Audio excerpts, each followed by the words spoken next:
देश के प्रधानमंत्री नरेंद्र मोदी के सफल कार्यकाल के 12 साल पूर्ण हुए हैं। तब इस बात का जश्न पूरे देश में मनाया जा रहा है। भारतीय जनता पार्टी की ओर से मनाया जा रहा है। तब यह खबर डभोई से सामने आ रही है, जहां पर प्रगति पथ यात्रा का आयोजन करवाया गया है, जिसके तहत पौराणिक और आस्था के केंद्र ऐसे मां गढ़ भवानी के मंदिर पर संध्या आरती का आयोजन हुआ था। तब जनप्रतिनिधियों की ओर से इस दौरान मौजूद रहकर माताजी के आशीर्वाद प्राप्त किए गए थे। आपको बता दें कि इस दौरान डभोई के विधायक शैलेश मेहता, जिला पंचायत के सदस्य भावेश भाई पटेल, हर्षिल भाई पटेल, तालुका पंचायत के सदस्य, नगरपालिका के सदस्य, संगठन के पदाधिकारी और बड़ी तादाद में कार्यकर्ता वहां पर मौजूद रहे थे और संध्या आरती में शामिल हुए थे। तो वहीं उनकी ओर से खोडियार माताजी के आशीर्वाद भी लिए गए थे। આજનો દિવસ ઐતિહાસિક દિવસ છે।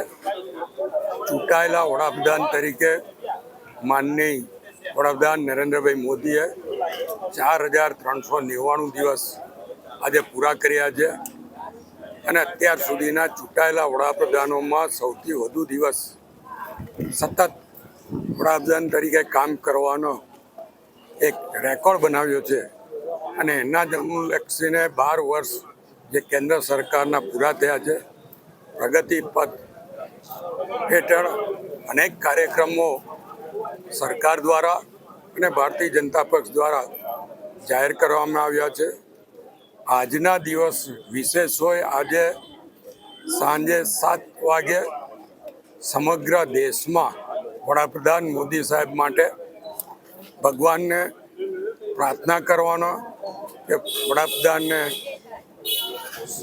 વધુમાં વધુ આયુષ્ય આપે, સાથે સુંદર સ્વાસ્થ્ય આપે અને જે 2047નું એમણે વિકસિત ભારતનું સપના જોયું છે, સપના સાકાર કરવાની એમને શક્તિ આપે। એને માટે આજે ડભોઈ ખાતે ગઢ ભવાની માતાજીની મા આરતીનો કાર્યક્રમ રાખવામાં આવ્યો હતો।